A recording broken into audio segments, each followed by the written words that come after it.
Hello, welcome to the course of Object-Oriented Programming in Java by IT Mentors. So in this lecture we will take a look to the Java operators.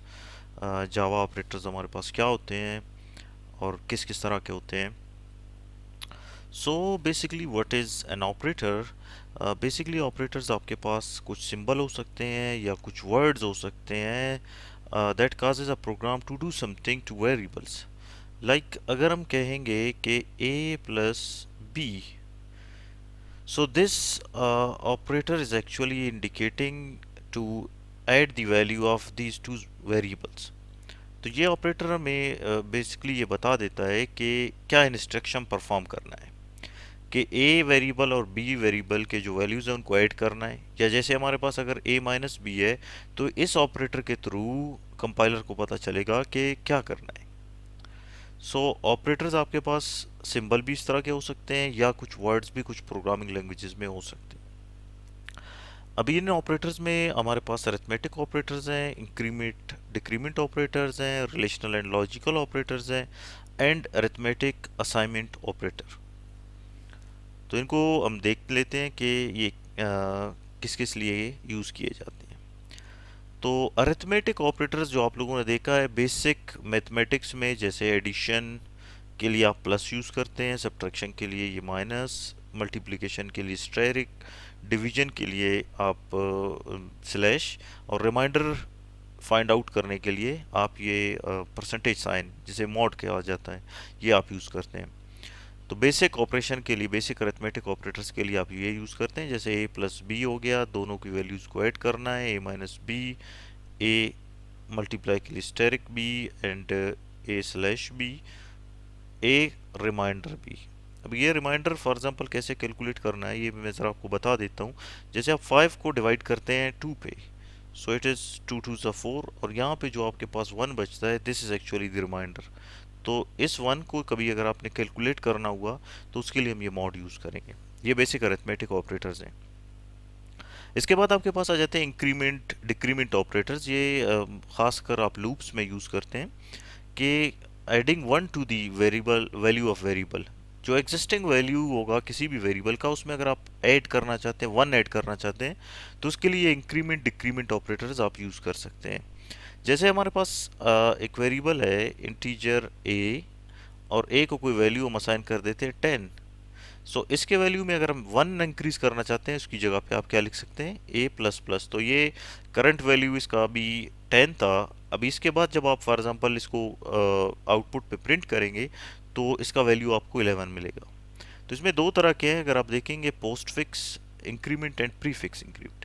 Post fix का मतलब ये है कि जिस line में आपने ये लिखा है उस लाइन में वैल्यू इंक्रीज होगा, लेकिन ये है कि वो आपको शो नहीं होगा.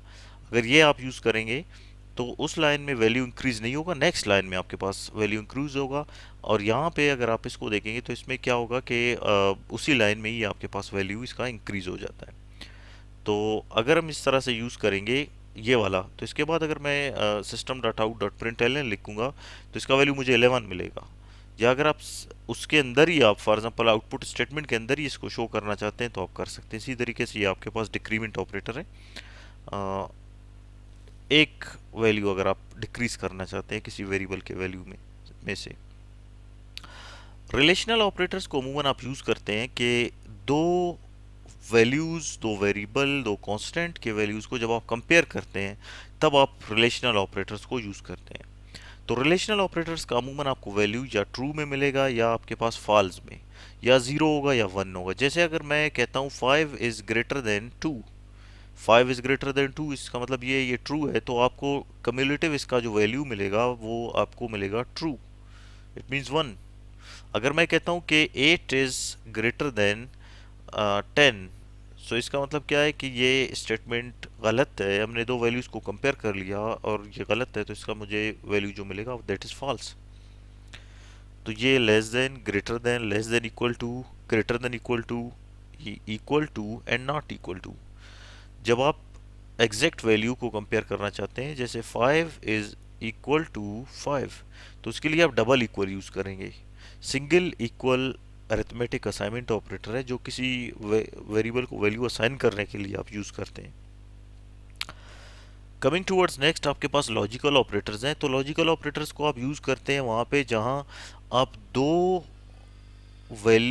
रिलेशनल एक्सप्रेशंस को जब आप कंबाइन करना चाहते हैं तब आप ये यूज़ करेंगे।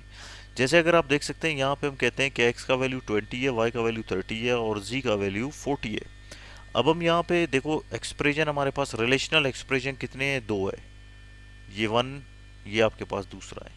हम क्या कहेंगे कि इनमें से सबसे छोटा वैल्यू क्या है, तो हमने x को जब हम छोटा कंसीडर करवाने के लिए कोई एक्सप्रेशन लिखेंगे तो इसका मतलब ये है कि if x is less than y and x is less than z, so definitely x will be the smaller. तो यहाँ पे ये आपके पास तीन है, एंड ऑपरेटर है, और ऑपरेटर है और नॉट ऑपरेटर।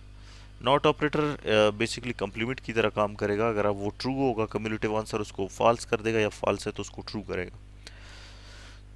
तो जब हम इसके साथ डील करेंगे फर्दर कुछ प्रोग्राम में तो और आपको हम ये समझाएंगे, लेकिन यहाँ तक आपको ये समझ में आ जाना चाहिए कि रिलेशनल जो ऑपरेटर्स हैं उसमें दो वैल्यूज़ को कंपेयर करने के लिए हम रिलेशनल ऑपरेटर्स यूज़ करते हैं, और जो लॉजिकल ऑपरेटर्स हैं उनको यूज़ करते हैं दो रिलेशनल एक्सप्रेशंस को कंबाइन करने के लिए। That's it. अच्छा, इनका भी आंसर फिर आपको फर्दर ट्रू या फॉल्स में ही मिलेगा। अब यहाँ पे बात आ जाती है कि अरिथमेटिक असाइनमेंट ऑपरेटर, जहाँ मैंने पहले भी आप लोगों को बता दिया था कि इक्वल टू, जब आप रिलेशनल इक्वल कहेंगे तो this is the relational equal. इसका मतलब ये है कि जब आप कंपेयर करने के लिए यूज़ करते हैं तो डबल इक्वल आपने यूज़ करना है।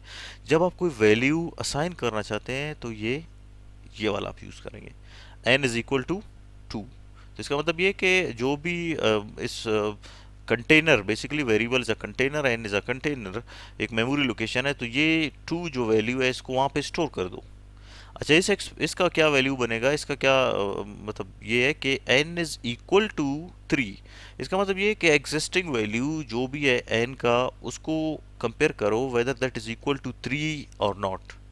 तो यहाँ पे इसका वैल्यू आपके पास 2 है, सो 2 इज इक्वल टू 3, आपको लास्ट में वैल्यू मिलेगा false, 2 is not equal to 3।